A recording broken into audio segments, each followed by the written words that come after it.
This is the Mercedes-Benz GLE. It's essentially the successor to the M-Class SUV that first went on sale back in 1997. Now it seems like all SUVs and crossovers bearing the three-pointed star badge will now begin with the alphabet G.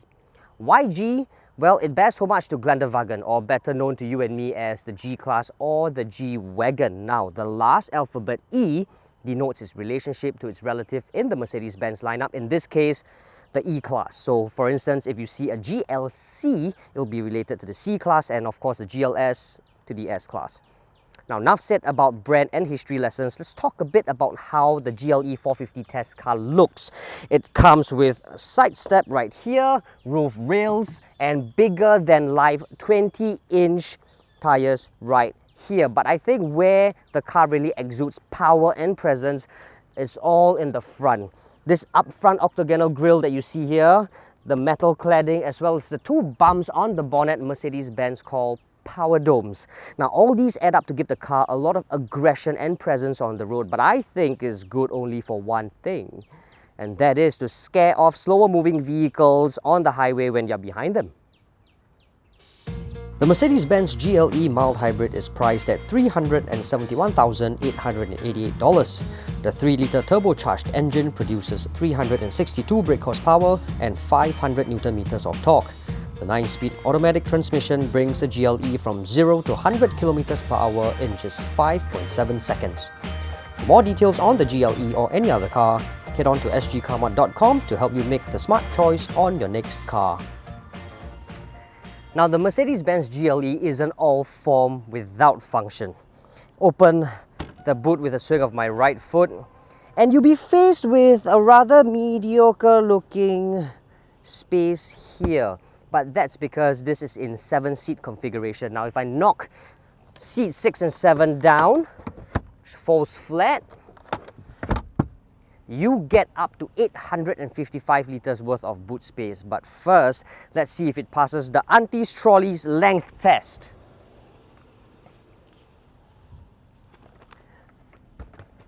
Yes, it does. Couple this with a check-in luggage. Voila, there you have it. You probably still have more space to load. I mean, this is just not giving the car enough justice. But get this, it's not just about the space that we want to talk about. There's also a lot of convenient features, how functional this car really is. I can actually knock the center row seats down with a one-touch button. There you have it. Now, if you ask me, that's just amazing.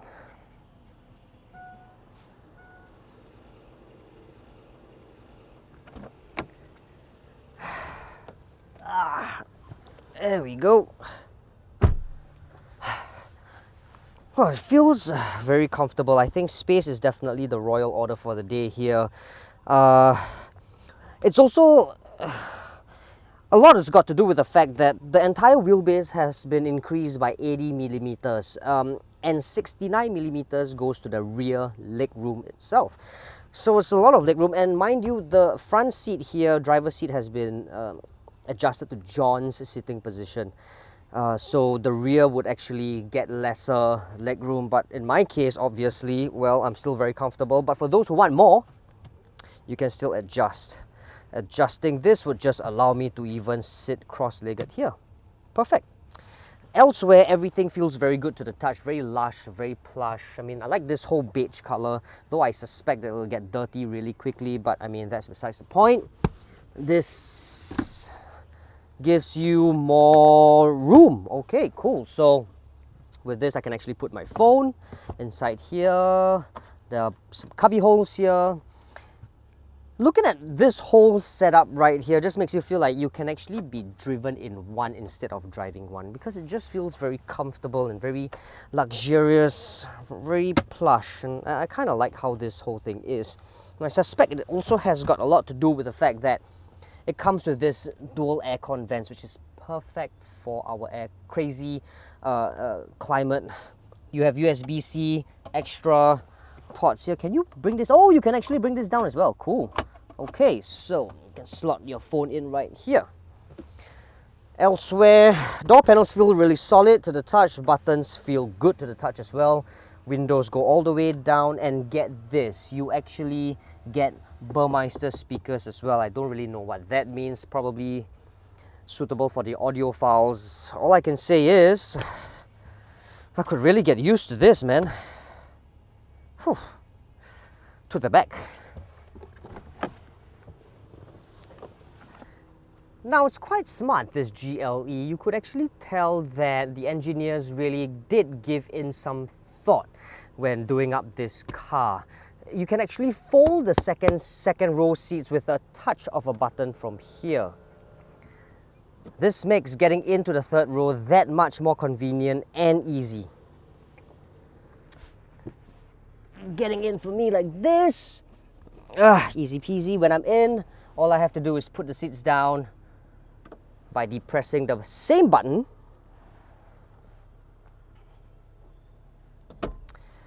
There you have it. But as with most 7-seater SUVs, you don't really get a lot of leg room.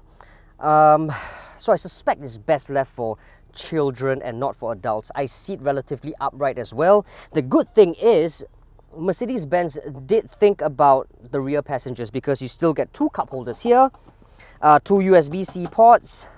Unfortunately, from what I can tell, no aircon vents. To the front.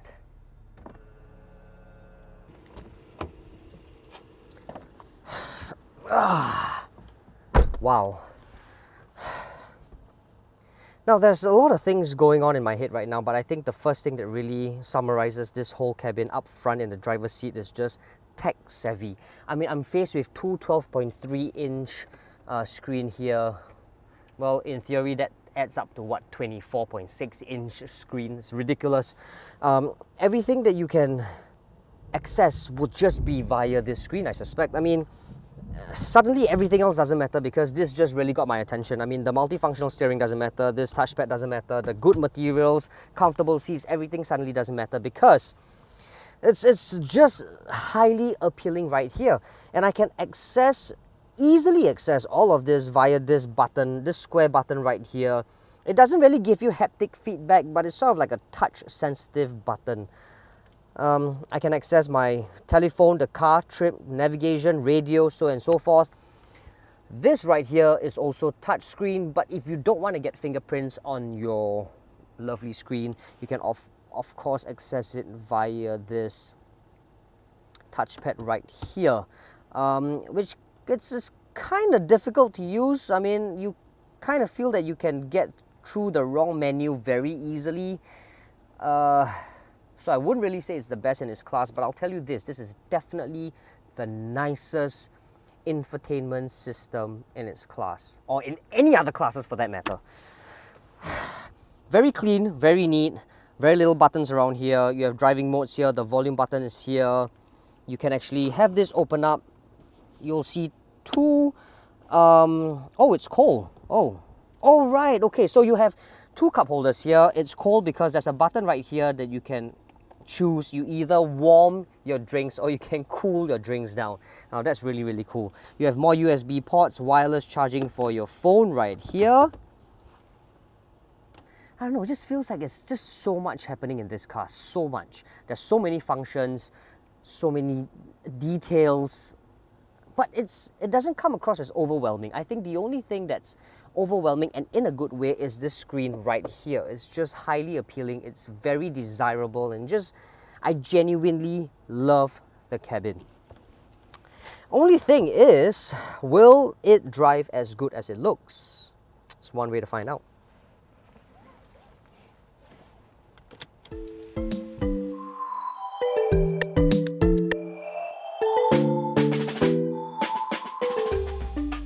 So let's just get the figures out of the way first. We are driving the GLE450 today.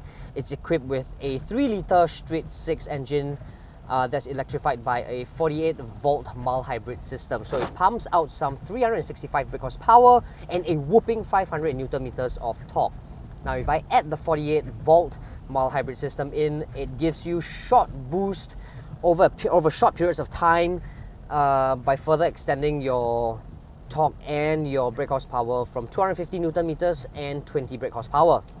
But let's be honest, I don't care. I mean, I don't care how fast this car goes. I don't care how much power it has. Ooh, it has 48 volt, 72 volt, 24 volt. I don't care even if it's a 2 volt, whatever it is. I don't care. Why? Because it is such a comfortable car to pilot. I mean, it's so sublime. I mean, being behind the wheel of the Mercedes-Benz GLE just makes you realize that this is the car that you really need to have if you want to pilot or if you want to haul your family from point to point in a comfortable, luxurious manner. It is probably the most comfortable car in its class. Probably even the quietest as well. I mean, I've been driving this car for several days now. You don't get wind noise. External noises are kept well at bay.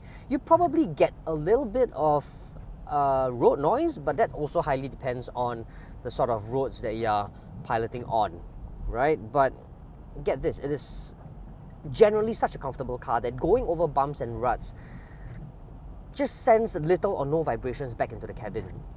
Half the time, I don't even need to brake when I go over humps and broken tarmac at all. And I love that feeling. I mean, it's a breath of fresh air for me, because a lot of these SUVs today, they all focus on, oh, it's well, whatever, performs well on the road, dynamics is not compromised, but Mercedes-Benz doesn't really market this car that way. So because of that, you sort of feel it, because going round bends at higher speed, you sort of feel the roll, but again, the steering is still relatively precise. In fact, it's more precise than its predecessor. And I don't mean the predecessor like, you know, like the M-Class. I've driven the M-Class and it's horrible to drive. The GLE just takes it up so many notches. But it's not the sort of car that you want to push round bends and corners. It doesn't instill the sort of confidence like maybe a BMW X5 or a Porsche Cayenne give. It's more like an Audi Q7 or maybe even an XC90 if I may, because of its comfort bias setup. And I'm not saying that like as if it's a bad thing. It is a great thing. In fact, it is so great that I would love to have a car like this. Now, this luxurious feel that the GLE exudes also has to do with the fact that the car is tech savvy. I mean, it feels like it's doing everything for you. The nannies will not stop nagging at you, and I'm not saying it like as if it's an intrusive thing. I mean, going past, let's just say, if I start going near the white line, the blind spot warning will start appearing, telling me that, you know what, keep in lane. And for me, it's not intrusive because it doesn't drag you back into the lane. Instead, it just gives you that light warning, and that sort of makes it very user-friendly. It doesn't suddenly force you back in and then you have to counter-fight it and all that kinds of stuff. This is just very user-friendly, very family-oriented, and I just freaking love it.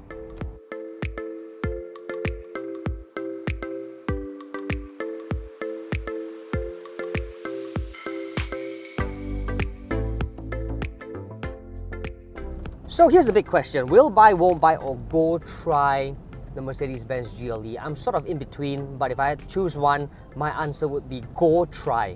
Why? Look, personally, I like my car confidence inspiring. I like my car to be a performer on the road. Mercedes GLE does not tick that box. So it's sort of like a go try, because if you're the sort of buyer who's looking for a 7-seater SUV that's comfortable and luxurious, I'll tell you, hands down right now, the Mercedes-Benz GLE could well be the best car in its class in terms of comfort, space, and luxury. And that's the whole point of buying an SUV, innit? However, for me, I gotta understand and I kind of need to remember one thing. The car does an excellent job in masking its size without compromising on comfort. It is such a sublime car to pilot, and I really, really love it. But it's just not quite up my alley, if you know what I mean. So yes, my answer will be go try.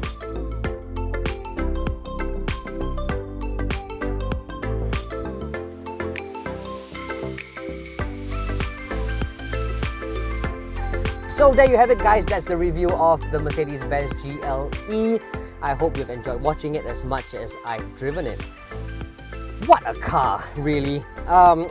Anyway, please don't forget to like and subscribe to our YouTube channel, and don't forget to comment in the comment box below and tell us whether or not you will buy, won't buy, or go try this car. Also, please remember to click on the bell notification button so that you will be notified every time we upload new videos. In the meantime, stay safe and be well. Till next time.